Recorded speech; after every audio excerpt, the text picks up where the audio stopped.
जय स्वामीनारायण।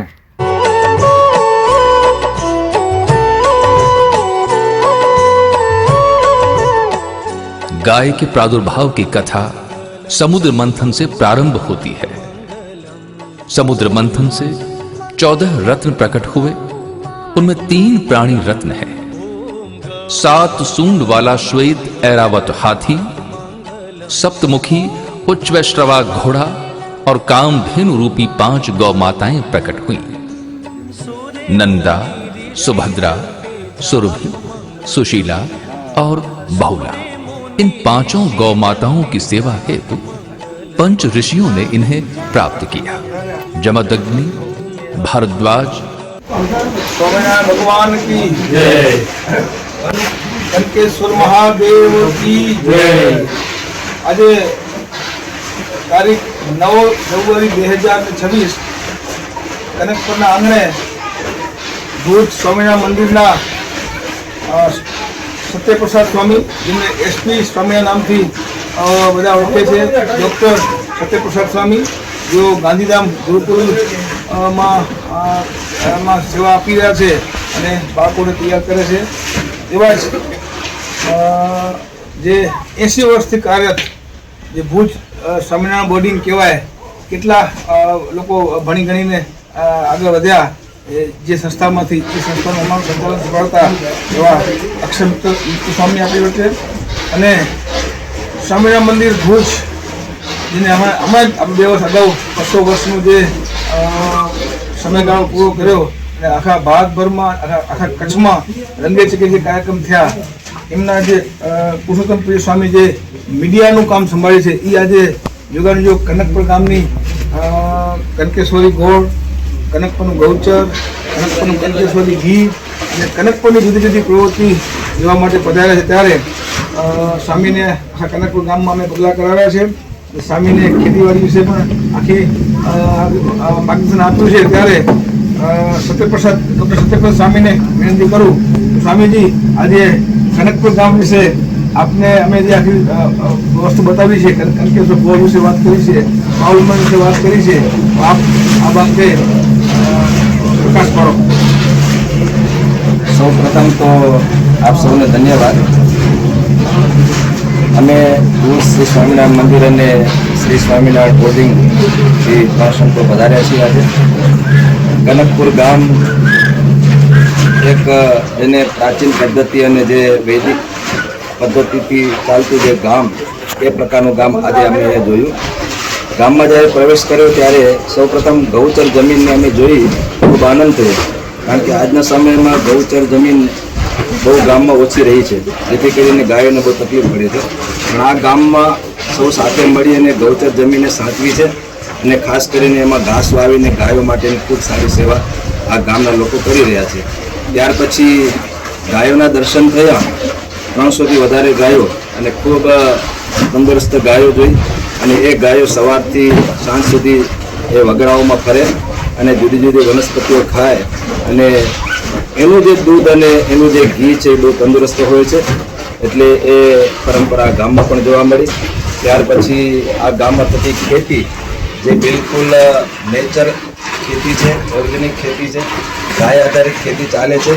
એમાં જુદા જુદા પ્રકારના પાકો આ ગામમાં લોકો તૈયાર કરે છે, જેમ કે શકરપીટી કયો, પપૈયા કયો, શેરડી કયો, આ બધા ઓર્ગેનિક પાકો અહીંયા તૈયાર થાય છે। અને આ બધું ઉત્પાદન તો થાય છે, પણ ઉત્પાદનનું યુટિલાઇઝેશન પણ આ ગામમાં કરવામાં આવે છે। જે કંઈ આ ગામમાં ઉત્પન્ન થાય છે ગામમાં જ બનાવવામાં આવે છે। ગાયોના આધારે જ્યારે અહીંયા કને ચાલતું હોય ગામ, ત્યારે ગાયનું ઘી અને શેરડી વાવતા હોય તો એનો ગોળ પણ આ ગામમાં ઉત્પન્ન થાય છે। તો આ ગામમાં એક વસ્તુ મેં બહુ નવીન જોઈ આજના સમય પ્રમાણે, કે જ્યારે ગામ સ્વનિર્ભર, જેને આપણે કહીએ સ્વનિર્ભર, એટલે બહેનોને પણ અહીંયા ઉદ્યોગ મળી રહે, યુવાનોને પણ ઉદ્યોગ મળી રહે, વડીલોને પણ ઉદ્યોગ મળી રહે, એટલે આ ગામ છોડવાની ઈચ્છા ન કરે। નહીં તો આજના સમયમાં દરેક લોકો ગામ છોડીને શહેર તરફ દોટ મૂકે છે। તો આ ગામમાં યુવાનો રોકાઈ જાય, અને આ ગામમાં બહેનોને અને મહિલાઓને અહીંયા કંઈ ઉદ્યોગ મળી રહે, જેથી કરીને ગામમાં રહે તો એમનું આજીવન ચાલે। તો આ ગામની અંદર સર્વસ્વ છે. અહીંયા કને શિક્ષણનું પણ સારું કેન્દ્ર ચાલે છે. એમ કહેવામાં આવે છે કે બાલ મંદિરથી કરીને કોલેજ સુધીનું શિક્ષણ અહીંયા મળે છે. સાથોસાથ ઓર્ગેનિક એવા ગોળ અને શક્કરટેટી જેવા ફળો અહીંયા કને થાય છે અને ઘીનું ઉત્પાદન થાય છે. તો આ ગામ એક બીજા ગામને પ્રેરણા આપે એવું આ ગામ છે. તો આ ગામના વડીલોને ખાસ કરીને હું ધન્યવાદ આપીશ કે વડીલોએ યુવાનોને પ્રોત્સાહન આપે છે ને યુવાનો છે એ સક્રિય થઈ અને ગામને પોતાનું ઘર માનીને રહે છે. જેમ પોતાનું ઘર સાચવે અને જેમ પોતાના ઘરના જેટલા પણ સભ્યો હોય પોતાના સભ્યો છે એવો વ્યવહાર કરે છે, એવો જ આ ગામની અંદર એક પણ સભ્ય છે કે મારો ભાઈ છે, મારો બાપ છે, મારો દીકરો છે, એવી ભાવનાથી આ ગામની અંદર લોકો સંપીને રહે છે.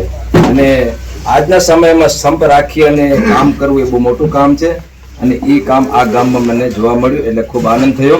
અને આ વાત અમે દેશ દુનિયામાં પહોંચાડશું કે જો કોઈને પ્રેરણા લેવી હોય તો કનકપુર ગામમાં જાઓ, ત્યાં કને એક દિવસ તમે વિતાવો અને ગામની સીમાઓ ફરો અને ગામના લોકોને મળો. જેથી કરીને જે તમે અત્યારે તકલીફ ભોગી રહ્યા છો, આર્થિક તકલીફ છે, શારીરિક તકલીફ છે, સંબંધોમાં જે તકલીફ છે, વ્યવહારોમાં જે તકલીફ છે, એ જો દૂર કરવી હોય તો આવા ગામમાં આવો જ્યાં કને ગાયોના આશીર્વાદ છે, જ્યાં કને વડીલોના આશીર્વાદ છે અને જ્યાં કને યુવાનો સક્રિય છે. આવા ગામમાં તમે આવીને શીખશો તો જે કંઈ આજના સમયમાં તકલીફો છે એ સહજ દૂર થઈ જશે. એના માટે તમારે કોઈ ખર્ચો કરવો પડશે નહીં. તો આ કચ્છનું એક આ પવિત્ર ગામ અને સક્રિય ગામ અને ઘણા સમય પછી અમને આવવાનો મોકો મળ્યો છે. તો એ બદલ હું અહીંના વડીલોને અને ખાસ કરીને વિદ્યાર્થીઓ જે આ ગામના વિદ્યાર્થીઓ આ સ્વામિનારાયણ બોર્ડિંગમાં ભણે છે. શું નામ છે તારું? તક્ષિલ. હા, આવા અહીંના વિદ્યાર્થીઓ અમારે ત્યાં બોર્ડિંગમાં ભણે છે અને એમને અમને અહીંયા લાવ્યા છે. એમનો પ્રેમ, એનો ભાવ અમને અહીંયા ખેંચી લાવ્યો છે. એટલે વિદ્યાર્થીઓ પણ ખૂબ ખૂબ ધન્યવાદ. અને આવા વિદ્યાર્થીઓ જ્યારે ભણીને તૈયાર થાય અને સારું શિક્ષણ મેળવે અને અહીંયા આવીને પોતાના વિદ્યાનો ઉપયોગ કરીને આ ગામને આગળ લઈ જાય એવી ભગવાનના ચરણો પ્રાર્થના. અંતે સૌને ધન્યવાદ. બોલો શ્રી કનકેશ્વરી મહાદેવ કી જય, સ્વામિનારાયણ ભગવાન કી જય, માત કી જય.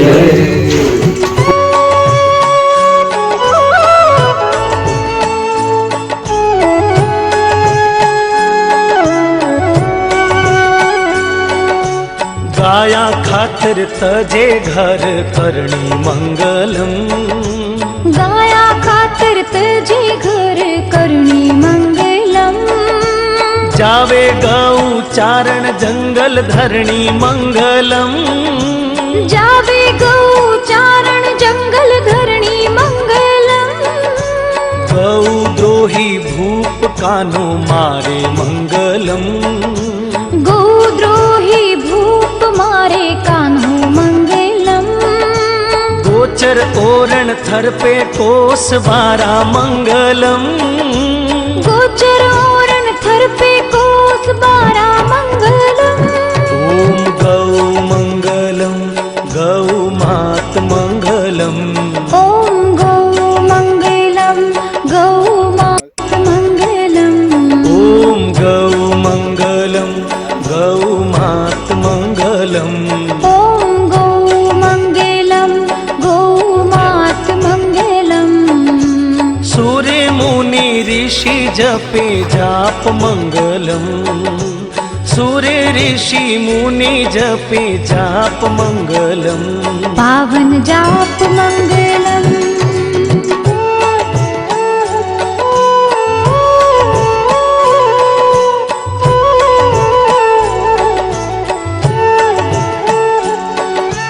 काया कारण जावे चवरी छोड़ मंगलम, गाया तारण जावे चवरी छोड़ मंगलम. चौथा फेरा उठे पबूरा ठोड़ मंगलम, चौथा फेरा उठे पबूरा ठोड़ मंगलम. देवल बैरी गाया पाछी लाय मंगलम.